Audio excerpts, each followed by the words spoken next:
وبركاته من الآن وإلى الأبد آمين. كل سنة وحضراتكم طيبين بعيد الصليب المجيد.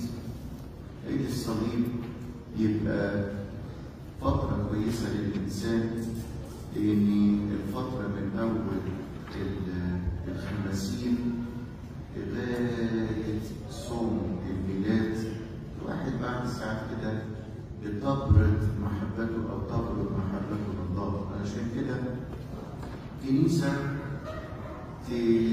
ترتب إن احنا نعيد للصليب أو عيد الصليب.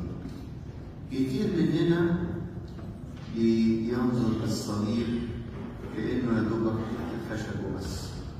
لا، وعلمنا بولس الرسول النهارده بيقول it is the power of God.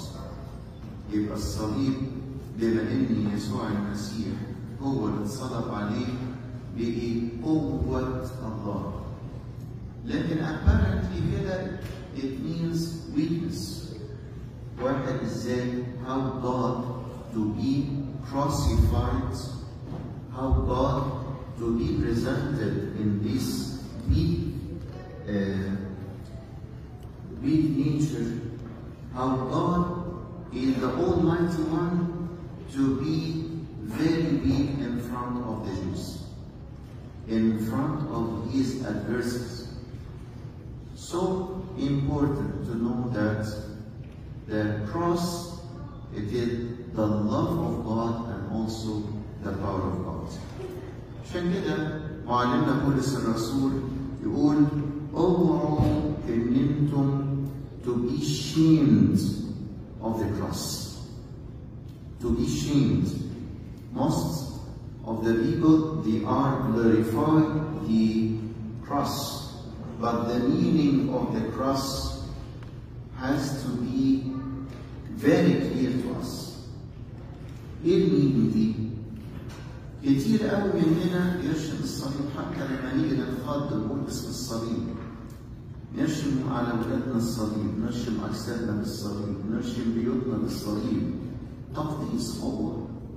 لكن مهم like how to accept the meaning of the cross. وعلمنا بطرس النهارده جميل قوي يقول لنا بليز إنه أيها الأحباء أطلب إليكم كغرباء ونزلاء أن تبتعدوا عن الشهوات الجسدية التي تقتل النفس. أول مينينج للصليب إن إحنا to crucify the passion and the bad desire of our body. Very important to know that this crucifixion is so important to let the Holy Spirit, which is present in us and dwell in us, to be glorified. كتير قوي قوي قوي الأكل والشرب واللبس والفسح كتير قوي تبعد الواحد عن المينينج ده. How to crucify the passion and the bad desire of this flesh. يقول كده it's not body, it's flesh.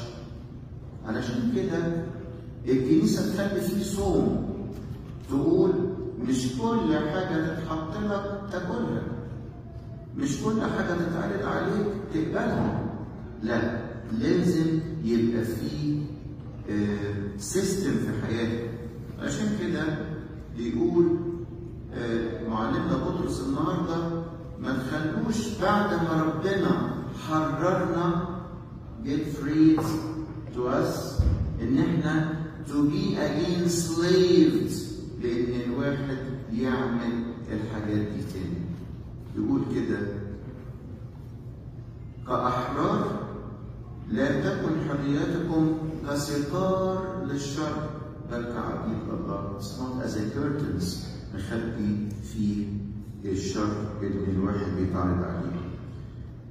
مهم قوي ان الواحد يعرف ان الصليب كمان مش ان هو يسيطر على الباد ديزايرز بتاعته او ان هو يinterrupt الباد ديزايرز، لكن الحاجه الثانيه ان هو يخش من الباب الضيق.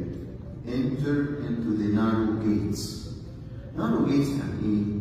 وصلنا حاجات كتير ممكن الواحد يمشي في العالم يعملها، لكن يقول لا انا عايز اختار ان انا هعمل كده.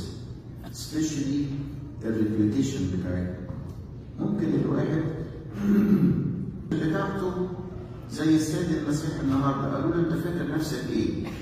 مع ان هو he is God take our nature. قالوا له انت فاكر نفسك ايه؟ انت باي سلطان بتعمل كده؟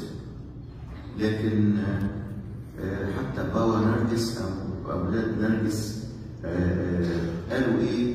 ده انت المفروض، ده انت ربنا، ده انت المفروض تنزل نار من السماء تاكل الناس دي كلهم. لكن الاتيتيود ده مش المينينج اوف ذا crucifixion. The meaning of the cross. The meaning of the cross, Jesus Christ chose the narrow gates. The narrow gates. عشان كده مهم احنا كمان to choose like him the narrow gates.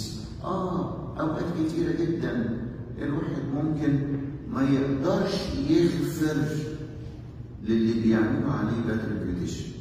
ما بيقدرش، مش قادر يقول قالوا عليا كذا، قالت عليا كذا، وقال عليا كذا، bad reputation. لكن يقول افرحوا وتهللوا.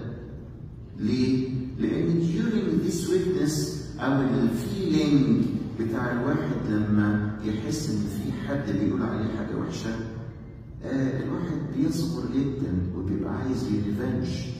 لكن أجمل حاجة إن الواحد يجي إن هو يغفر زي ما غفر السيد المسيح. بمقدرتنا صعب جدا، صعب جدا، صعب جدا إن احنا نغفر. So hard إن أنت to forgive your adversaries. صعب. لكن أول لما تطلبها من الله تبقى سهلة. This is the meaning of the cross. دي أحمل صليبي وأمشي وراه صح. Other meaning of the cross إني تاخد المنتجع الأخير. تاخد المنتجع الأخير، تعمل كل حاجة كويسة وفي الآخر تديها لحد. يعني ما تظهرش الفين جلوري. إن أنت أكتر ناس يحبوا الفين جلوري الناموسيين. أنا عملت وأنا عملت وأنا عملت وأنتم ما تستاهلوش. كتير قوي مننا بيقولوا الكلمة دي، ما تستاهلوش. طب تعالوا كده، ربنا خلقنا وخلق لنا العالم وخلق لنا كل حاجة كويسة جدا، وفي الآخر غلطنا في حقه وسيبناه. المفروض ربنا إنه ريتيرن يقول أنتم إيه؟ ما تستاهلوش. أنتم ما تستاهلوش. أرجوك أول ما تحس بصغر نفس وتحس إن اللي قصادك مش مقدر أنت عملت إيه، بص للمسيح على طول. بص للمسيح أو ارشد الصليب على طول. تاني، أول ما تلاقي اللي قصادك مش مقدر كل التعب وكل اللي أنت عملته، كل حاجة كويسة أنت عملتها مش مقدرها، ارشد الصليب. علشان كده على ده حمل صليب. وبقول كلمة حمل يعني حمل، يعني الواحد ظهره بيتقل. النفسية ما بتقدرش تستحمل الحمل ده، لأن نفسيتنا عايزة الطبطبة وعايزة نقول كويس كتر خيرك الله يعوضك. لكن إن احنا نبقى زي المسيح ونتحمل ده لازم أيضا نطلبها في صلاتنا. لأن من أجلك نعمل إيه؟ نمات كل النهار. الواحد مهم قوي، الموت مش سهل حبايبي. علشان كده إن كانت الصليب sign of موت death، لكن at the same time it is a sign of resurrection. بعد الصليب حصل أوقات sign of power. علشان كده بولس الرسول لكن ابن زوات قوي، كان راجل يعني زيكم كده متريش، وراجل ابن زوات قوي.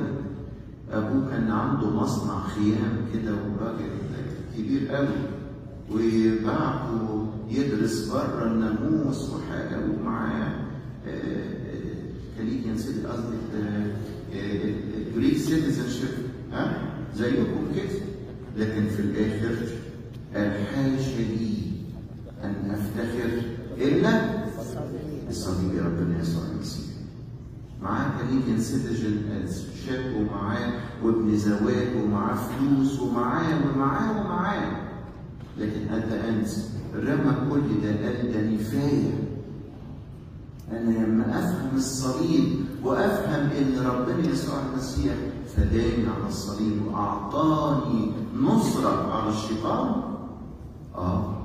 يبقى حاشا لي أن أفتخر إلا بصليب ربنا يسوع المسيح. علشان كده المسيحيين يفرحوا قوي في عيد الصليب، يرسموه على ايديهم، يحطوه في اعناقهم، يمسكوه في ايديهم، يرسموه كده. يعني انتوا عارفين آلة الثالوث القدوس، اب وابن وروح. حتى رسمة الصليب بتبقى لذيذ قوي، اب وابن وروح القدس. مش كده بنعلم ولادنا كده؟ والاثنين دول ال70 دول طبيعة جسدية وطبيعة إلهية يونايتد توجذر، يبقى الثالوث القدوس وطبيعة السيد المسيح. أو بحركة صغيرة خالص نقول الإيمان المسيحي، ونبتدي نرشم جسدنا، ونرشم أولادنا، نرشم أشغالنا، نرشم ممتلكاتنا، نرشم كل حاجة بعلامة ربنا يسوع المسيح علامة القوة. الله يدينا القوة والنعمة في عيد الصليب علشان نبتدي إن احنا نبشر بصليب ربنا يسوع المسيح الذي له المجد.